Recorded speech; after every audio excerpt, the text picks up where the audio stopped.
마가복음 14장 1절에서 2절 함께 받아 읽겠습니다. 시작.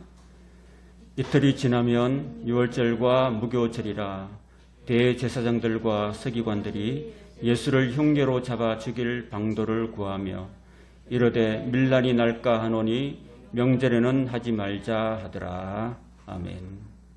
제목 같이 읽겠습니다. 은혜의 통로. 소제목 말씀과 성찬. 이 제목으로 하나님 말씀 함께 나누도록 하겠습니다. 마가복음 14장을 보면은 예수님을 대적하고 죽이려는 종교 지도자들의 악한 모습과 예수님을 배반하고 배신하고 부인하는 제자들의 연약한 모습을 여과 없이 보여줍니다. 반면 사이사이에 예수님을 향한 여인들의 아름다운 사랑의 섬김도 보여줍니다. 오늘 말씀은 우리는 다 죄인이지만 죄인을 용서하시는 주님의 사랑을 얼마나 깨닫는가, 그렇지 못하는가에 따라서 그 사람이 얼마나 주님을 섬기는 사람이 되느냐 아니면은 대적하는 사람이 되는가를 보여줍니다. 마가복음 14장에는 그런 주님의 은혜를 받는 두 통로가 보이게 보이지 않게 존재합니다. 바로 주님의 말씀과 성찬입니다. 이 은혜의 통로를 막는 자는 망하고 여는 자는 흥함을 보여줍니다. 먼저 1절 2절에 예수께서 이미 마가복음 12장에서 말씀하신 포도원 농부의 비유를 통해서 대제사장들과 서기관들에게 그들의 악행을 분명히 지적해 주셨지만 그들은 예수님의 말씀을 듣고 자신들에게 하시는 말씀인 줄 알았으면서도 돌이키지 않고 오히려 마음을 완악하게 하고 은혜의 통로를 막았기 때문에 결국 멸망의 길을 가고 말았습니다. 사회의 모든 부분이 다 타락한다 해도 종교가 바로 서면 그래도 그 사회는 희망이 있지만 예수님 당시의 종교 지도자들인 대제사장들과 서기관들은 성전을 청결하게 하고 자신의 기득권을 무너뜨리려 하는 예수님을 대적하여 죽이고 끝까지 하나님의 성전을 강도의 소굴로 만들었기 때문에 예수님의 예언대로 그 웅장했던 예루살렘 성전은 완전히 파괴되었고 예루살렘은 그들의 타락으로 말미암아서 주 70년에 멸망하고 말았습니다. 오늘 이 시대의 희망은, 마지막 희망은 교회입니다. 하나님께서 이 땅에 세우신 교회와 목회자와 성도들이 은혜의 통로인 하나님 말씀을 잘 들어서 깨닫고 하나님께서 기뻐하시고 원하시는 삶을 살아야만 교회가 세상의 빛과 소금이 되고 교회를 통하여 하나님께서는 이 땅에 은혜를 베풀어 주십니다. 1절, 2절 같이 읽겠습니다. 이틀이 지나면 유월절과 무교절이라 대제사장들과 서기관들이 예수를 흉계로 잡아 죽일 방도를 구하며 이르되 밀란이 날까 하노니 명절에는 하지 말자 하더라. 명절에는 하지 말자 하더라. 이렇게 사람들이 계획을 했지만은 그대로 되지 않았고 하나님께서는 오래전부터 예언하신 대로 예수님으로 하여금 이 유월절 명절에 예수님이 어린 양이 되게 하심으로 인류 구원을 위한 십자가의 죽음을 담당하게 하셨습니다. 구원 역사를 이루어가는 것은 인간의 뜻과 계획이 아니라 하나님의 뜻과 계획대로 됩니다. 3절에서 9절에 보면 사함을 적게 받은 사람은 적게 사랑하고 사함을 많이 받은 사람은 많이 사랑함을 보여줍니다. 바로 시몬과 마리아의 사랑입니다. 바리새인이자 문둥병자였던 시몬은 아마도 전에 예수님으로부터 자신의 문둥병을 고침받고 예수님이 지금 이웃 나사로의 집에 밤마다 머무시는 줄 알고 유월절을 앞두고 예수님을 자기의 집으로 초대해서 식사를 대접하고 있었는데 그 와중에 평소에 늘 죄 많은 여인이라고 생각했던 나사로의 여동생 마리아가 자신의 집에 찾아와서 예수님 발에 값비싼 향유를 쏟아붓고 심지어 머리카락으로 닦는 모습을 보면서 여간 탐탁지 않게 생각했습니다. 심지어 예수님께도 마음의 불만을 품었습니다. 그것을 아신 예수님께서는 시몬을 불러서 이런 이야기를 들려주셨습니다. 시몬아, 어떤 사람에게 10억의 빚을 진 사람과 100만 원의 빚을 진 사람이 있었는데 그 둘 다 도저히 그 빚을 감당할 수 없게 되자 자비로운 주인이 그들을 불쌍히 여겨서 그 빚을 각각 다 탕감해 주었다. 그렇다면 누가 더 많이 감사하겠느냐? 예, 많이 탕감받은 자녀이다. 네 말이 옳다. 시몬아, 너는 바리새인으로 어릴 때부터 율법을 잘 지켜 죄를 적게 지었으므로 사함을 적게 받아서 나를 적게 사랑했다. 그래서 너는 내가 너의 집으로 들어올 때 발 씻을 물도 주지 않았고 머리에 식용유 한 발 떨어뜨리지 않았지만 이 여인은 네가 알듯이 죄가 많기 때문에 사함도 많이 받았으므로 나를 더 많이 사랑하여서 그 값비싼 나드 향유 컵을 깨뜨려서 아낌없이 다 내게 쏟아 부은 것이다. 그렇게 말씀하셨습니다. 이 말씀을 보면서 큰 죄인일수록 더 큰 은혜를 받고 더 많이 주님을 사랑함을 알 수 있습니다. 그 예를 들자면 사도 바울의 경우입니다. 사도 바울은 믿는 자를 핍박하여서 스데반을 죽이는데 가편 투표를 했고 심지어 다메섹까지 공문을 받아서 예수 믿는 자들을 사로잡아서 그들을 죽이려 했었습니다. 그 다메섹으로 가는 도상에서 살아계신 예수님, 부활하신 예수님을 만나서 회심하고 돌이켰습니다. 그 후에 그는 이렇게 고백합니다. 주님, 나는 죄인 중에 괴수입니다. 그리고 주님을 위해서 남은 생에 자신의 목숨까지 다 바쳐서 땅 끝까지 복음을 전하는데 매진하고 충성을 하였습니다.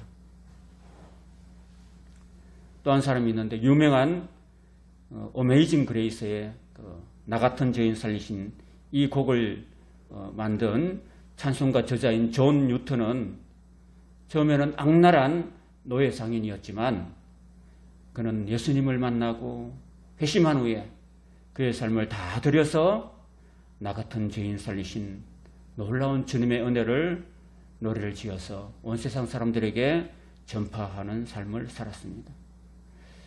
얼마 전에 CBS에서 추천한 프리덤이라는 영화에 보면은 바로 이 존 뉴턴 목사의 감동 실화를 보여주고 있습니다. 여러분들도 꼭 시간 되시면은 이것을 볼 수 있기를 바랍니다. 그렇다면은 오늘 본문에 나타난 이 베다니의 마리아는 어떻게 그렇게 자신이 큰 죄인이었고 어떻게 예수님으로부터 많은 죄를 사함받고 예수님을 많이 사랑할 수 있을까요? 그걸 우리가 반드시 오늘을 통해서 짚고 넘어가야 되는 것입니다. 그것은 성경에 기록된 그녀의 행동을 보면은 힌트를 얻을 수가 있습니다. 누가복음 10장 38절에서 42절까지 같이 읽도록 하겠습니다. 그게 시작.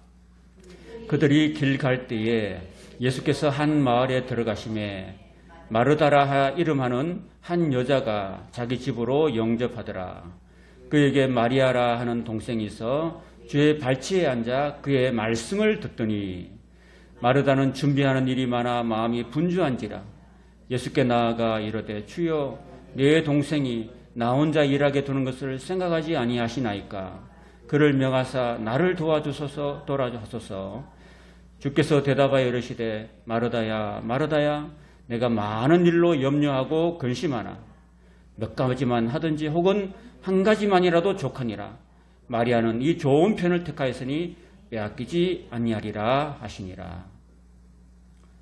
평소에 마리아는 마르다의 동생이었는데 늘 예수님 발치에서 말씀을 듣는 데 집중했습니다. 예수님이 들려주시는 은혜로운 말씀, 생명의 말씀을 늘 소중히 여기고 예수님 발밑에 가까이 와서 늘 그 말씀을 듣는 데 힘썼습니다. 그 말씀을 통해서 마리아는 자신이 하나님 앞에 큰 죄인임을 깨달았습니다. 그리고 회개하고 그때로부터 주님을 더 많이 사랑하게 되었죠.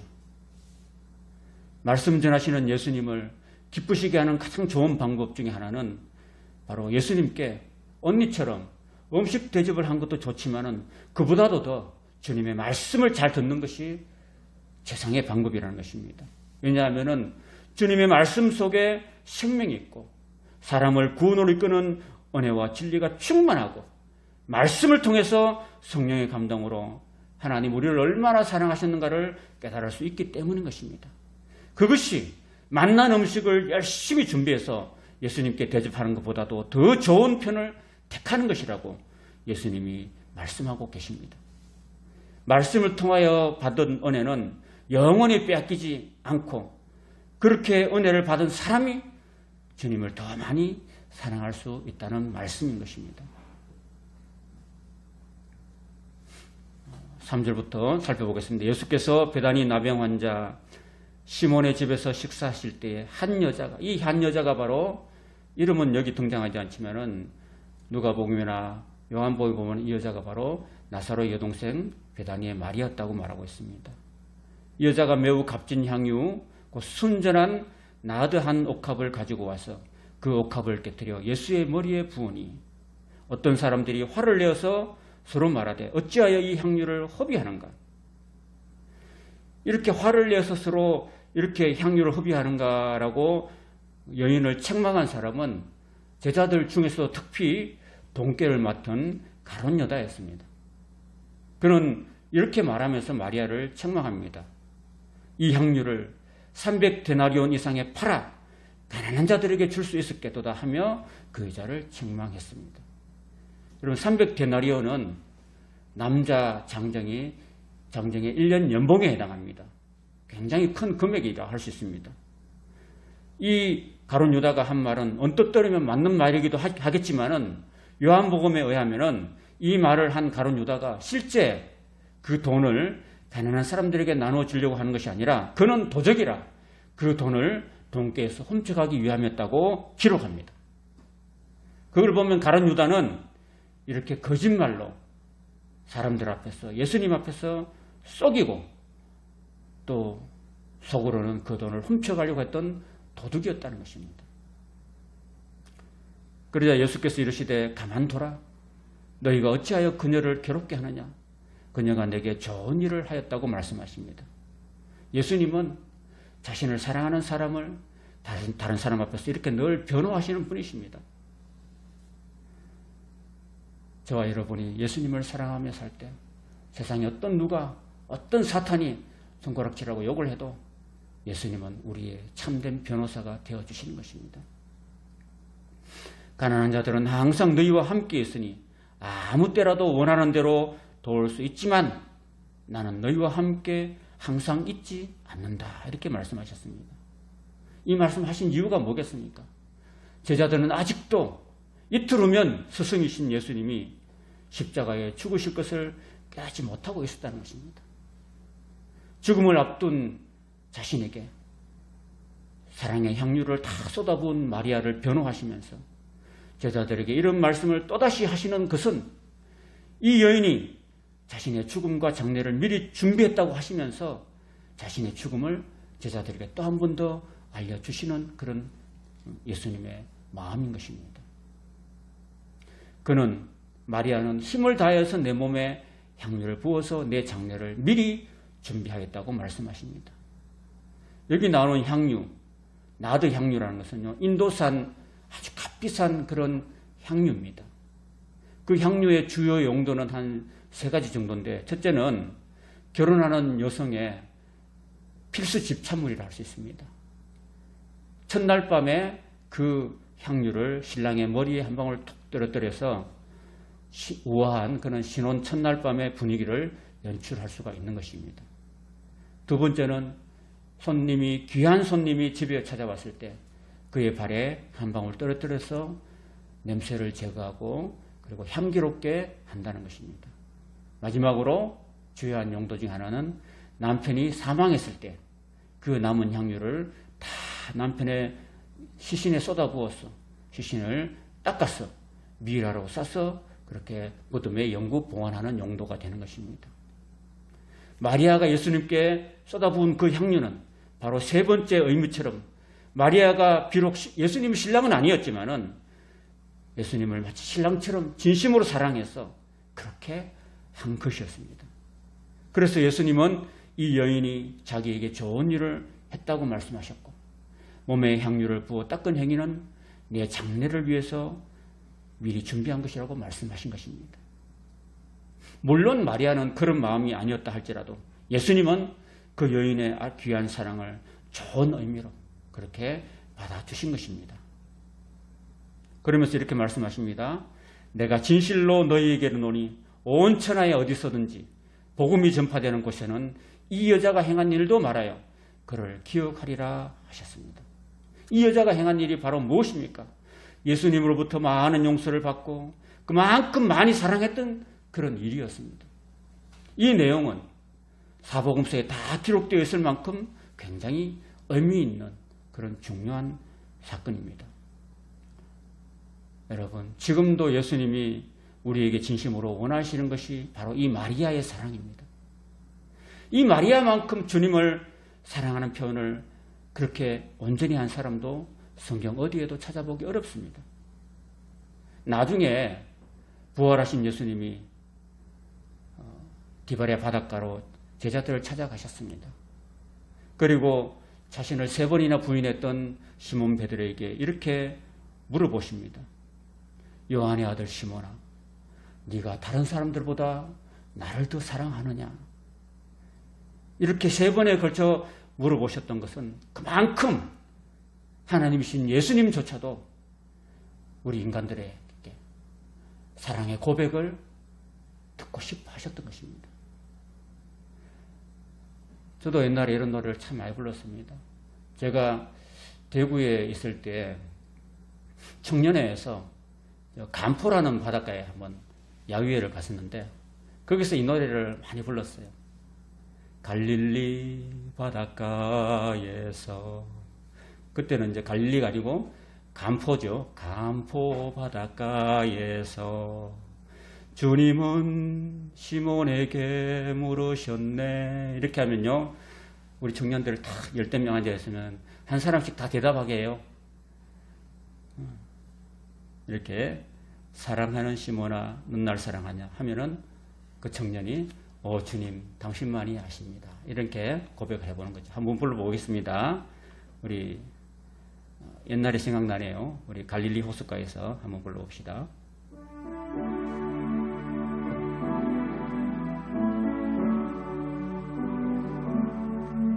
갈릴리 바닷가에서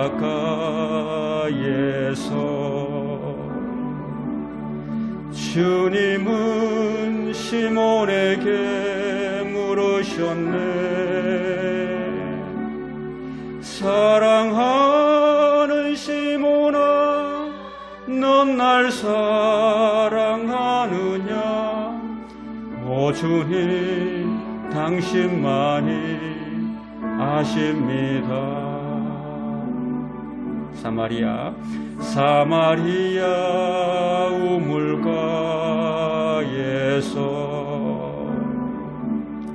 주님은 시몬에게 물으셨네. 사랑하는 여인아, 넌 날 사랑하느냐? 오 주님 당신만이 아십니다. 함께하겠습니다. 제주 우리 교회에서 제주 우리 교회에서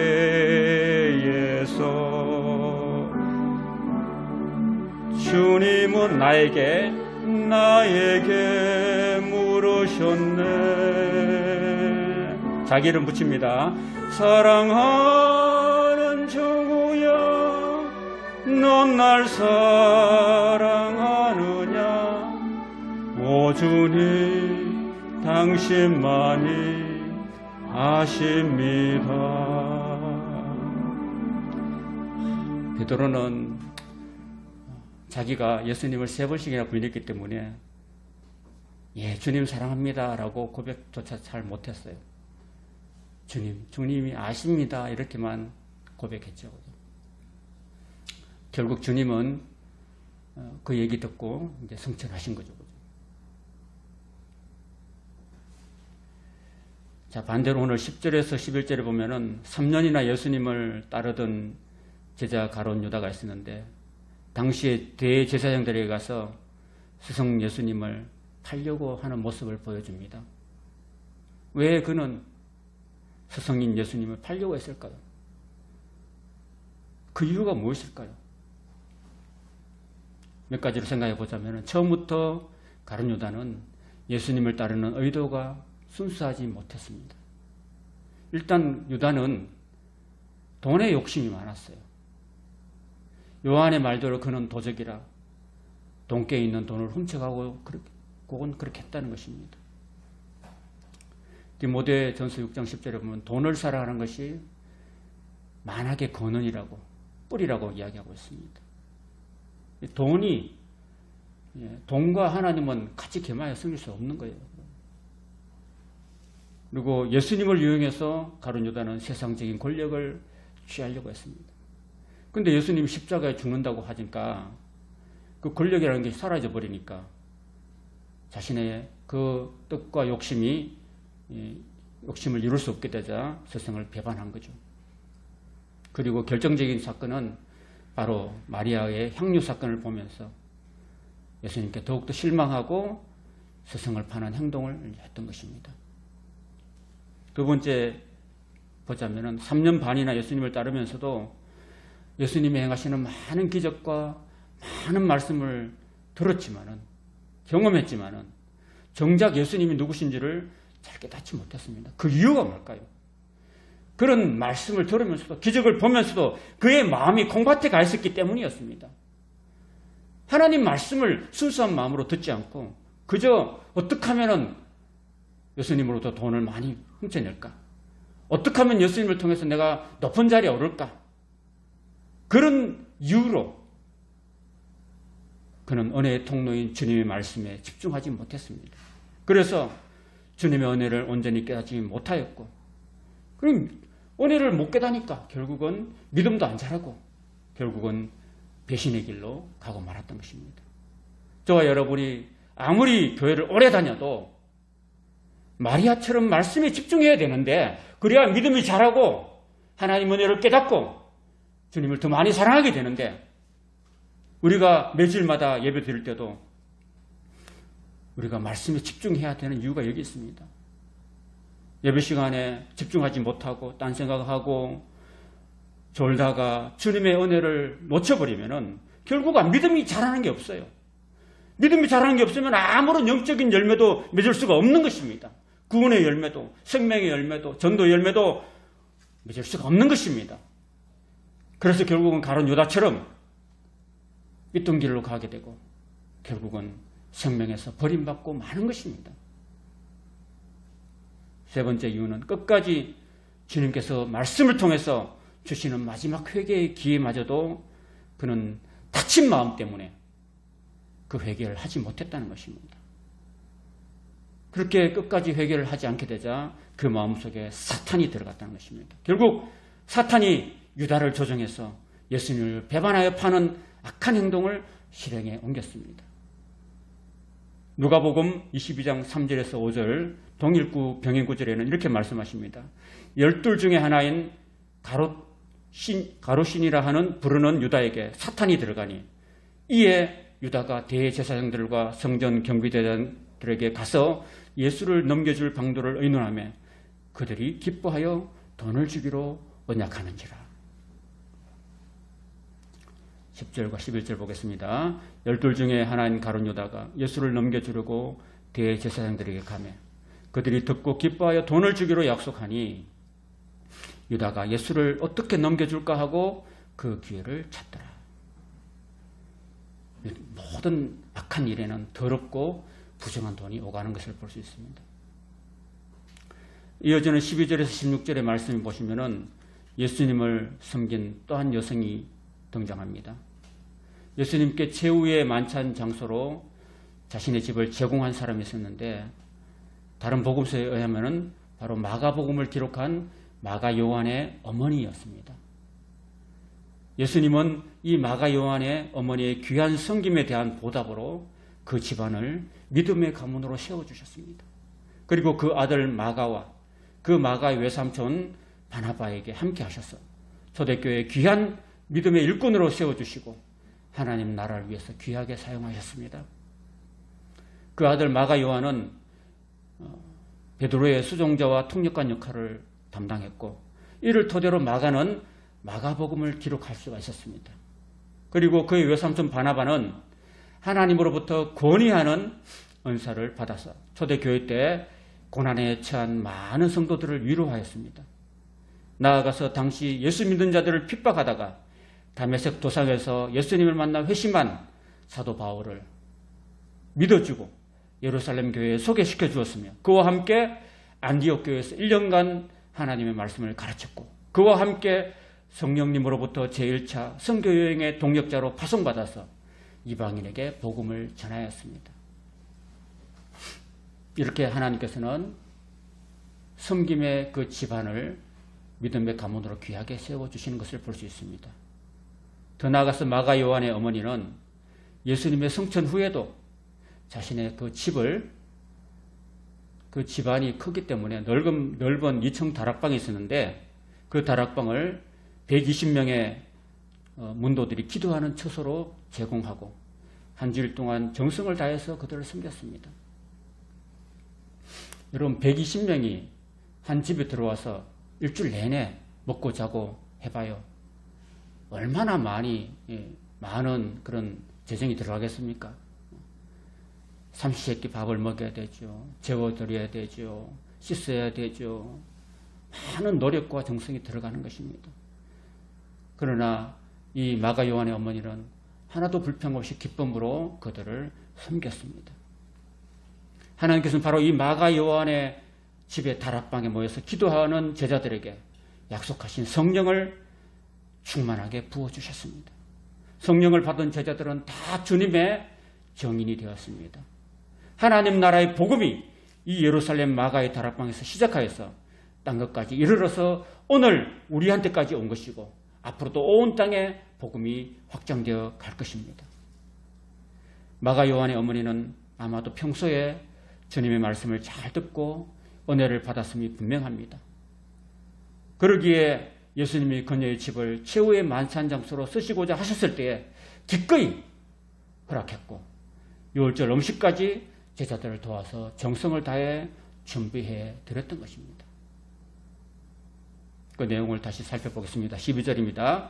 무교절 첫날 6월절 양 잡는 날에 제자들이 예수께 여짜오되 우리가 어디로 가서 선생님께서 6월절 음식을 잡수시게 준비하기를 원하시나이까 하며 예수께서 제자 중에 둘을 보내시며 이르시되 성내로 들어가라. 그리하면 물 한 동이를 가지고 가는 사람을 만나리니 그를 따라가서 어디든지 그가 들어가는 그 집 주인에게 이르되 선생님의 말씀이 내가 내 제자들과 함께 6월절 음식을 먹을 나의 객실이 어디 있느냐 하시더라 하라. 그리하면 자리를 펴고 준비한 큰 다락방을 보이리니 거기서 우리를 위하여 준비하라 하십니다.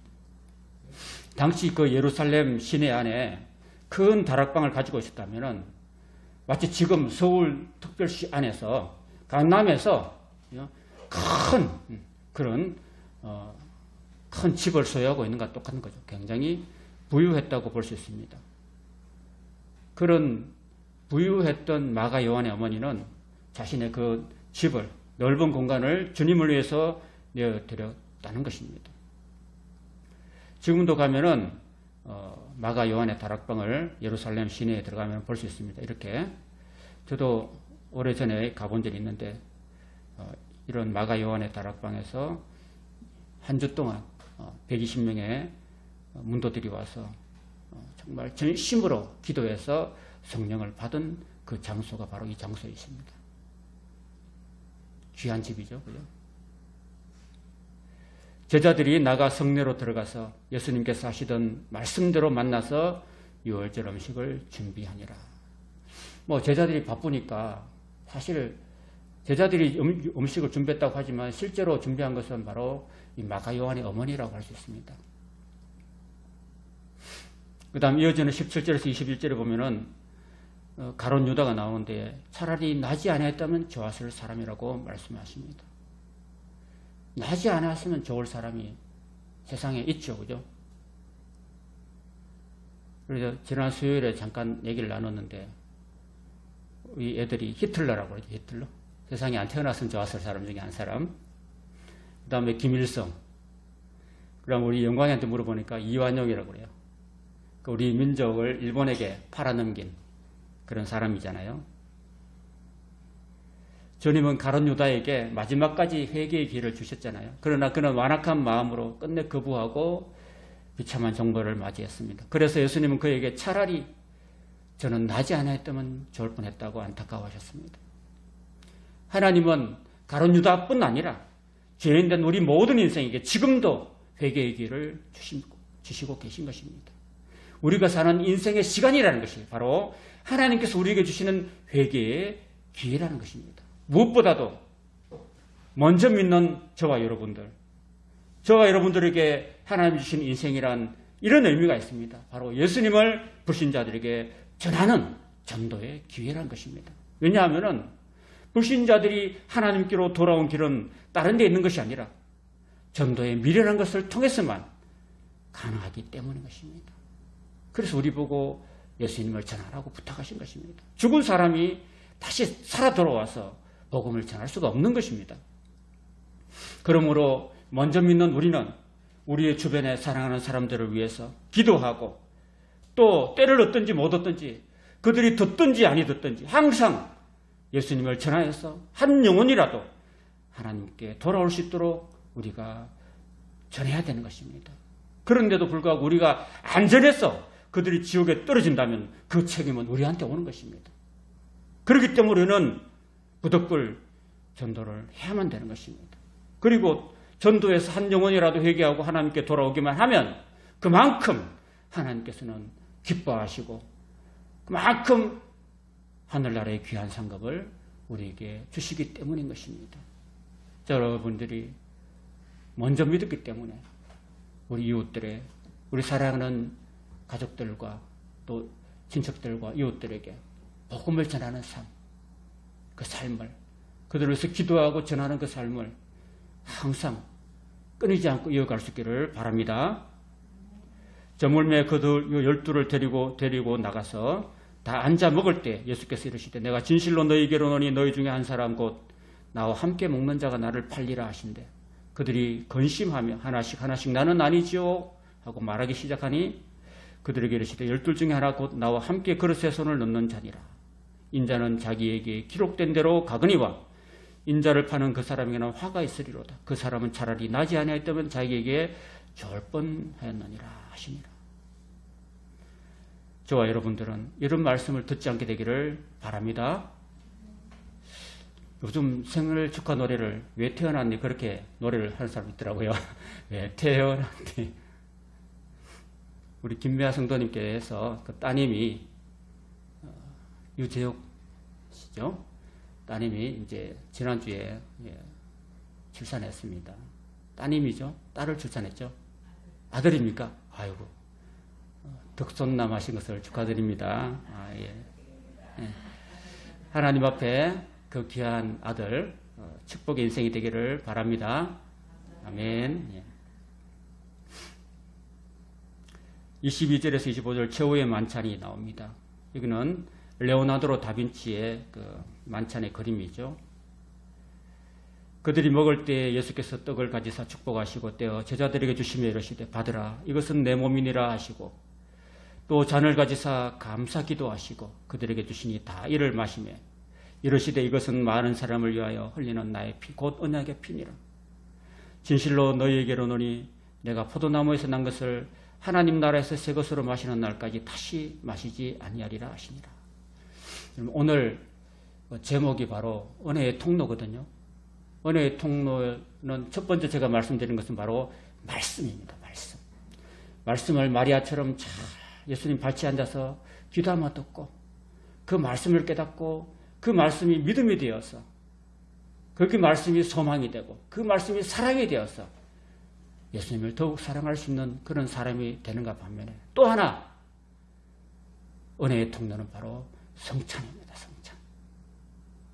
예수님께서 자신의 몸과 그리고 피를 우리에게 나눠주시는 성찬인 것입니다.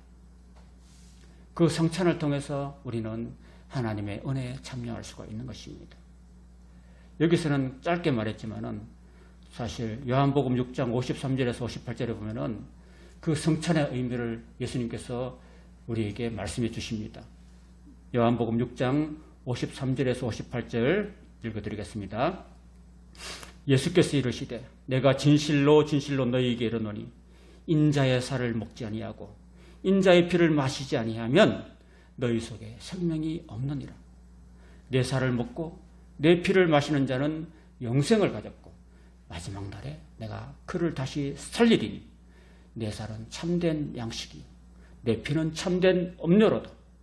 내 살을 먹고 내 피를 마시는 자는 내 안에 거하고 나도 그의 안에 거하나니 살아계신 아버지께서 나를 보내시며 내가 아버지로 말미암아 사는 것 같이 나를 먹는 그 사람도 나로 말미암아 살리라.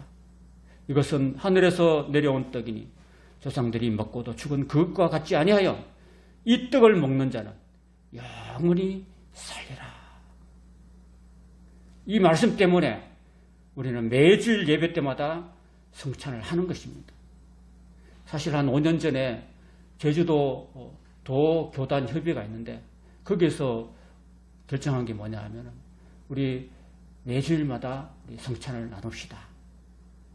매주일마다 나눌 수 없다면 한 달에 최소한 한 번이라도 성찬을 나눕시다. 그렇게 결정했습니다. 지금은 코로나라서 교회에서 뭘 음식을 먹고 마시고 할 수가 없어서 참 안타깝지만은 그래도 예배 때마다 저를 통해서 목사를 통해서 말씀을 함께 나누는 것도 은혜의 통로지만 저는 또 성찬을 하고 싶어요. 그래서 성찬을 통해서 하나님의 영이 성령이 우리에게 예수님의 영이 임하시기 때문인 것입니다.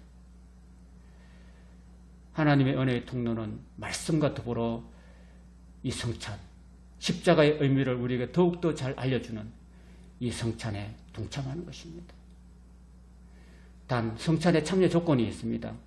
바로 예수님을 자신의 구주로 영접하고 예수님께서 나를 위해서 십자가에서 몸짓고 피 흘려 주셨다는 것을 내가 진심으로 받아들이는 것입니다.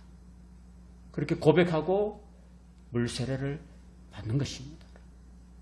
제가 김미아 성도님 우리 그 사무를 통해서 매주일에 한 번씩 가서 말씀을 공부하는 이유도 거기 있는 거예요. 세례를 받기 전에 하나님 말씀을 적어도 성경에 어떤 말씀이 있는지를 우리가 먼저 깨닫고 그 다음에 알아야지 믿는 거잖아요. 그죠? 아무것도 모르고 우리는 믿을 수 없는 거잖아요. 그래서 말씀을 먼저 공부하고 난 다음에 말씀을 읽고 난 다음에 그 다음에 세례를 받도록 하는 것입니다. 저는 우리 교회 몇 분 안 되지만 가급적 많이 성찬을 함께 나누고 싶어요. 저는 성찬을 통해서 많은 은혜를 경험합니다. 지금 천주교 같은 데는 매번 미사를 통해서 신부나 주교가 계속해서 성도들에게 이게 예수님의 몸된 빵을 예수님의 보혈인 포도주에 찍어서 입에 넣어주잖아요. 그죠? 그런 걸 우리도 해야 되는 거죠. 이에 그들이 찬미하고 감람산으로 갔습니다. 오늘 말씀을 정리합니다. 오늘 우리는 하나님의 은혜의 통로 두 가지를 살펴봤습니다. 바로 말씀과 성찬입니다. 이 말씀과 성찬을 어떻게 대하냐에 따라서 예수님을 대적하는 악인의 길을 갈 수도 있고 예수님을 극진히 사랑하는 섬김의 길로 갈 수도 있음을 우리가 살펴보았습니다.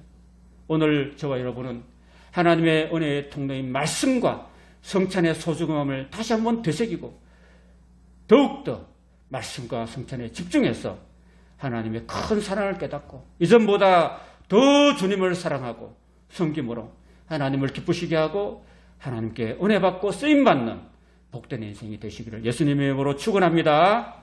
아멘.